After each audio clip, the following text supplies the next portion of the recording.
First, I would like to introduce my country, Indonesia, and its complexity and diversity.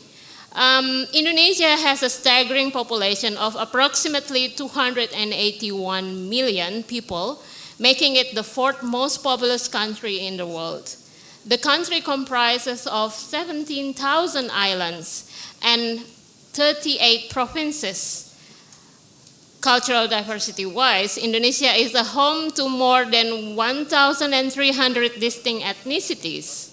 The nation recognized 718 mother and regional languages, emphasizing the linguistic richness that accompanies its ethnic diversity. Additionally, Indonesia is characterized by 6 major religions, including Islam, showcasing its pluralistic society. So this blend of population, geography, and cultures illustrate the incredible diversity that defines Indonesia. This chart illustrates the distribution of the 10 largest ethnicities in Indonesia, highlighting the diverse tapestry of cultures within the country. The Javanese are the largest ethnic group, comprising about 40% of the populations. Their influence is significant in politics, culture, and economy. And Sundanese is the second largest, making up approximately 15.5%. They are primarily located in the western of Java Island and are known for their rich cultural heritage. And I am one of them, I am Sundanese. So the current condition of mother or regional language speakers across generation in Indonesia is shown in this chart. Youngest generation, Generation Z and post-Generation Z exhibit the lowest percentage of speakers. The trend suggests a growing shift toward dominant national or global languages, potentially threatening the sustainability of regional languages. The decline in speakers among younger generation highlights the urgent need for cultural preservation initiative to revitalize the mother language and promote its usage in younger generations. So my research was located in Bandung, the capital city of West Java province. Western side of Java Islands is the homeland of Sundanese, and the total population of Sundanese comprise 15.5% of total population of Indonesia, so it is around 43 million people. Bandung, where my research is located, is a cosmopolitan city with very diverse ethnic groups. Today, Bandung is not only belong to Sundanese, but it belongs to every ethnic group living in the city. That is why in this presentation, I use both mother and regional language to refer to Sundanese language because it is now in Bandung. Sundanese language is not only belong to the people with Sunda lineage like me, but also the people who live in the region whether or not they have Sunda bloodline, like my past husband. So Rebo Nyunda is not only about preserving the culture of people with Sunda heritage, but preserving the culture of the land of Sunda, what we call as the land of Parahyangan. So compared to the national rate of mother and regional language speaker, the percentage of Sundanese speaker is higher, but it has been declining over the years, similar to other mother languages in Indonesia. So used to be we have a Sundanese script, but we already lost it. While the number of Sundanese speakers exceed the national average of mother languages, we face a heartbreaking loss. The precious Sundanese script has nearly vanished. As someone deeply rooted in Sundanese heritage, I find it sad to admit that I cannot read this script. It was never a part of my childhood. I never saw it in my daily life or had a chance to engage with it meaningfully. So as a result, my connection to our culture comes solely from oral history passed down through generation. We have been deprived to the written stories that could have enriched our understanding of who we are as Sundanese. Today, the Sundanese script feels foreign to us. The relic of the past we long to reclaim but cannot grasp. This loss signifies the disconnection from our identity and heritage. So the decline of mother language usage in Indonesia is influenced by three things, at least: nationalism, modernization, and globalization. The nationalism project began in 1928, even before the independence, when the nation emerged, marked by the declaration of a unitary national vision as a political struggle against Dutch colonialism by youth organizations from various cultural and ethnic backgrounds across the archipelago. On 28 October 1928, young people from Java, Celebes, Sumatra, Minahasa, Batak, and Ambon declared that they were one nation with one homeland, one language, the Indonesia language. The unitary identity was needed for the struggle.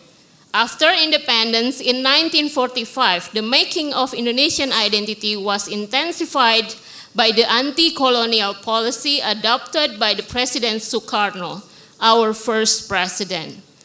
Given that Indonesia consisted of various ethnic groups and ethnic politics were undermined as they jeopardized national unity.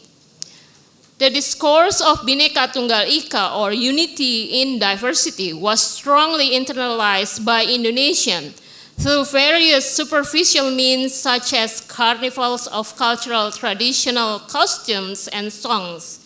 In the New Order era, 1967 to 1998, led by President Suharto, the second president, the repression of ethnic politics continued in tandem with an attempt to homogenize Indonesian culture through the adoption of the culture of the dominant ethnic group, the Javanese, to which Suharto belonged.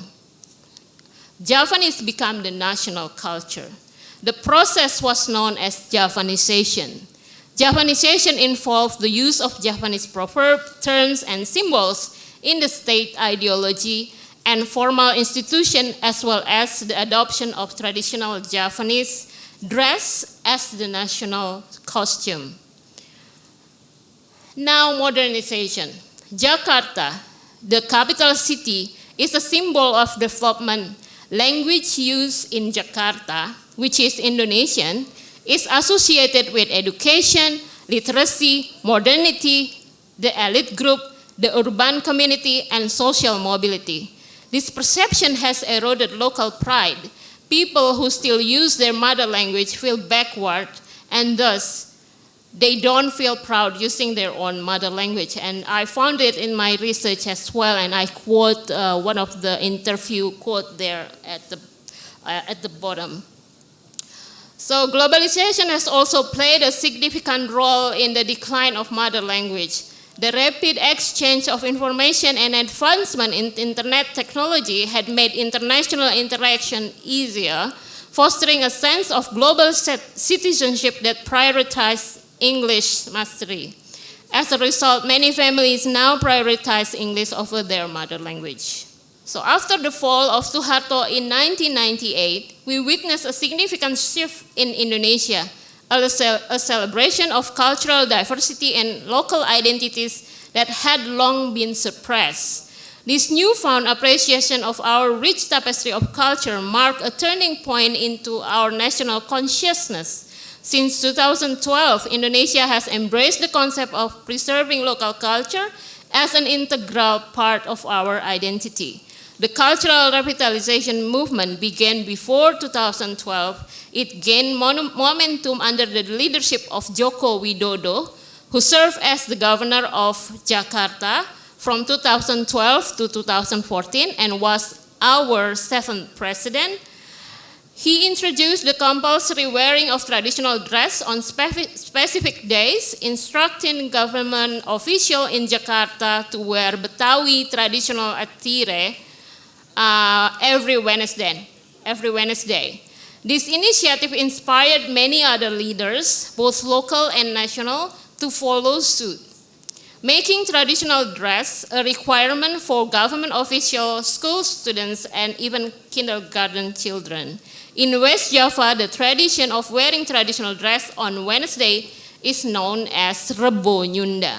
The term Rebo refers to Wednesday, while Nyunda signifies being Sundanese. So it's being Sundanese in Wednesday or every Wednesday. Movement like Rebo Nyunda represent a vibrant expression of ethnic pride celebrating during the democratic era in Indonesia.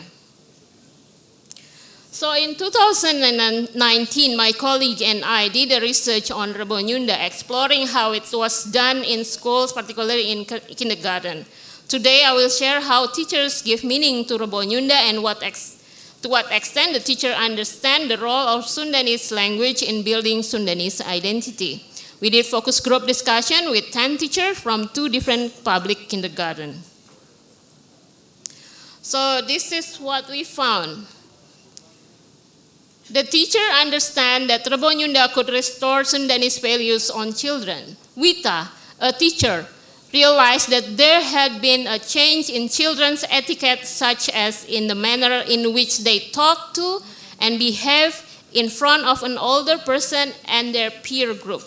Children learn values through language. The Sundanese language embodies specific gestures and mannerisms that are integral to its expressions. Losing the language means losing those unique mannerisms as well. For example, in Sundanese, ngalunjak, culangong, and calutak refer to disrespectful act towards someone older or of higher social status. Sundanese society has historically been feudalistic with a recognized social hierarchies and a code of conduct that reflects these structures. The social hierarchies is mirrored in the language and the embodiment of cultural norms. Susi, the other teachers, expressed concern about the diminishing respect for older individuals, which is evident in the decline of respectful gesture. When younger people pass by an older person or someone of higher status, they should bow at an angle of roughly 30 degrees like this, and with their right arm and hand slightly extended forward to show respect. Additionally, using their right hand, younger individuals should take the other person's right hand and kiss the back of the hand. So the children no longer understand the words ngalunjak, culangung, and calutak. So they are not familiar with the gesture and mannerism associated with these terms. As a result, we are not only losing the verbal language, but also the understanding of the gesture that accompany it. Thus, teachers recognize that teaching the Sundanese language is essential to restoring Sundanese value and mannerism in children. So this is the next finding. Rebo Nyunda is seen as a symbol of resistance to cultural homogenization that has been going on for more than 50 years. At the same time, it is also seen as a way of protecting the uniting Indonesian identity, which is also significant in the weakening of Sundanese culture. Rina's comment, the teacher, implies that Sundanese identity is disappearing as Indonesianness grows stronger. However, despite being aware that building an Indonesian national identity has led to weakening of the Sundanese language, Rina agrees that Indonesianness is also essential, and she stressed that diversity was the root of Indonesian identities. The making of Indonesian identity involves the subtle repression of local cultures other than Javanese. Nonetheless, due to the doctrine of Bhinneka Tunggal Ika, or unity in diversity, people have internalized the repression as part of their identity. Instead of seeing Bahasa Indonesia or the nationalism project as the cause of the weakening of Sundanese, Rina implied that all ethnic groups in Indonesia has contributed equally to the making of Indonesian national identity. So Rina seems to have internalized the narrative of unity in diversity, the story Indonesians have told themselves since 1928, and the story she tells her students.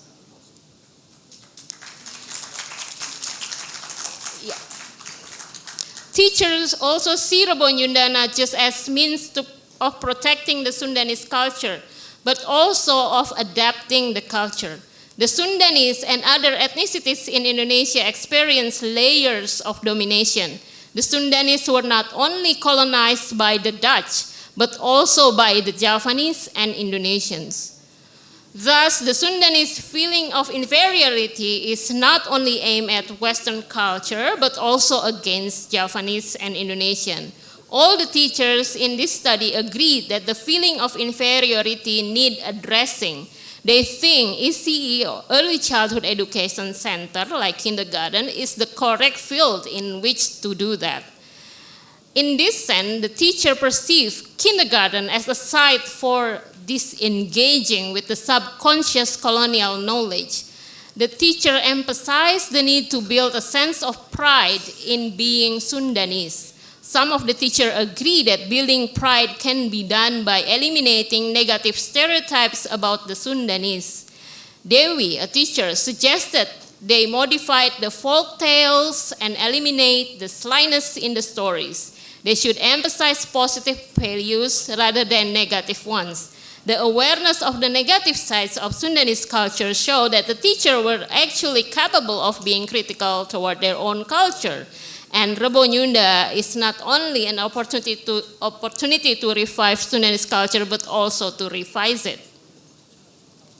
So in conclusion, the decline of the Sundanese language and other mother languages in Indonesia highlights the complex interplay of cultural, social, political, and technological factors.